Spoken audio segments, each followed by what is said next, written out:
नमस्कार, news for nation देख रहे हैं आप। आपके साथ मैं हूं ऋचा शर्मा। नीतीश कुमार ने अपनी पार्टी जेडीयू को नए सिरे से खड़ा करने की कवायद शुरू कर दी है। शायद यही वजह रही कि सबसे पहले राष्ट्रीय स्तर पर जेडीयू की कमान आरसीपी सिंह को सौंप दी गई, तो अब वो प्रदेश स्तर पर जेडीयू की कमान उमेश कुशवाहा के हाथ में सौंपी गई है। इन सब के बीच अब नीतीश कुमार पर आरोप लग रहे हैं कि वो जातिवाद कर रहे हैं। अब सवाल उठता है कि क्या नीतीश कुमार के फैसले के कारण जेडीयू की फिर से हार होगी? क्या नीतीश कुमार की जेडीयू टूटेगी? देखिए ये रिपोर्ट। नीतीश कुमार के फैसले पार्टी को उबारने वाले कम, डुबोने वाले ज्यादा दिख रहे हैं। ये सवाल पिछले कई दिनों से बिहार की राजनीति में चर्चा का केंद्र है। राष्ट्रीय अध्यक्ष पद छोड़ने के बाद नीतीश कुमार ने आरसीपी सिंह को जिम्मेदारी सौंप दी। विरोधियों ने उनके फैसले पर परिवारवाद की जगह जातिवाद का पोषक होने का आरोप भी मढ़ा। विरोधियों की बात बहुत हद तक सही लगने की वजह है, नीतीश कुमार कुर्मी जाति से आते हैं। उस जाति की उनके नेता बनने और पार्टी खड़ा करने में खास भूमिका रही है। नीतीश के बाद पार्टी चलाने वाला परिवार में कोई नहीं, लिहाजा उन्होंने अपना उत्तराधिकार अपनी जाति के नेता को बनाया। आरसीपी सिंह 10 साल पहले ही नेता बने हैं। माना जाता है कि आरसीपी सिंह बीजेपी के भी उतने ही करीब है जितने नीतीश कुमार के। यहाँ तक का फैसला तो समझ में आता है, लेकिन उनका अगला फैसला चौंकाने वाला।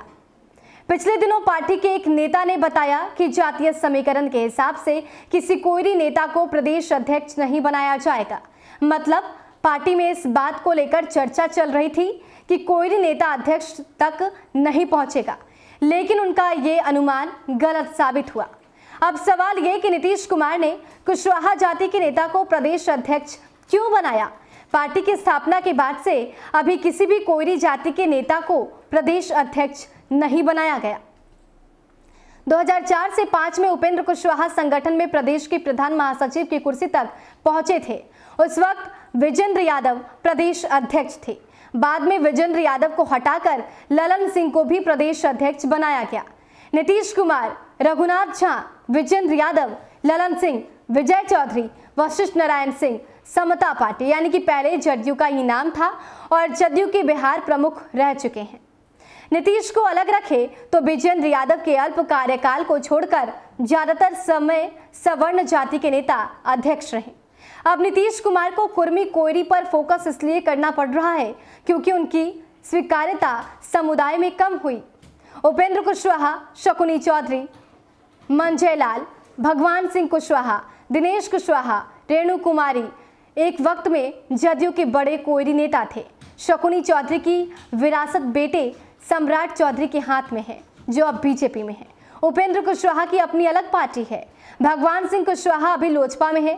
दिनेश कुशवाहा की विरासत बेटे अजय के पास है, जो बीजेपी से होते हुए अभी लोजपा में है। इसके अलावा रेणु कुमारी भी लोजपा में है। कुल मिलाकर नीतीश कुमार ने जिस नेता को मजबूत किया, उसमें से ज्यादातर कोयरी नेता उनसे दूर छिटक गए। फिलहाल साथ रहने वाले लोग नेता बनने की लाइन में हैं।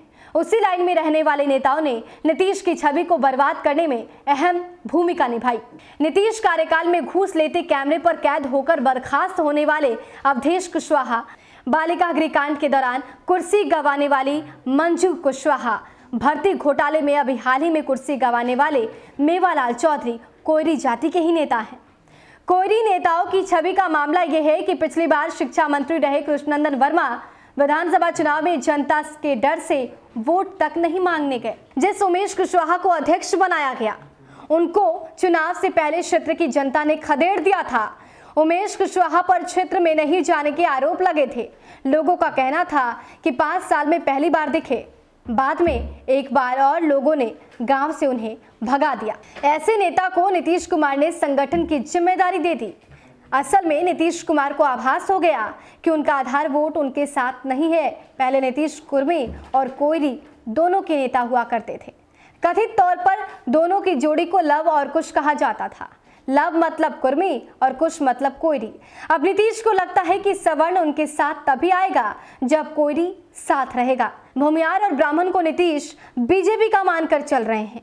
दलितों को लेकर शायद शंका है, इसलिए अशोक चौधरी को कार्यकारी अध्यक्ष तक सीमित रखा गया।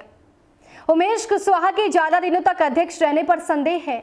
6% कोयरी वोटरों को लेकर नीतीश के मन में संशय की स्थिति का पता नियुक्ति से जाहिर होता है। पार्टी के पास कोयरी नेता की कमी की भरपाई उमेश कुशवाहा की वापसी से पूरी हो सकती है। नीतीश कुमार ने लवकुश समीकरण तो साध लिया, लेकिन अब उनके माथे ये आरोप मढ़े जा रहे हैं कि वो जातिवाद कर रहे हैं।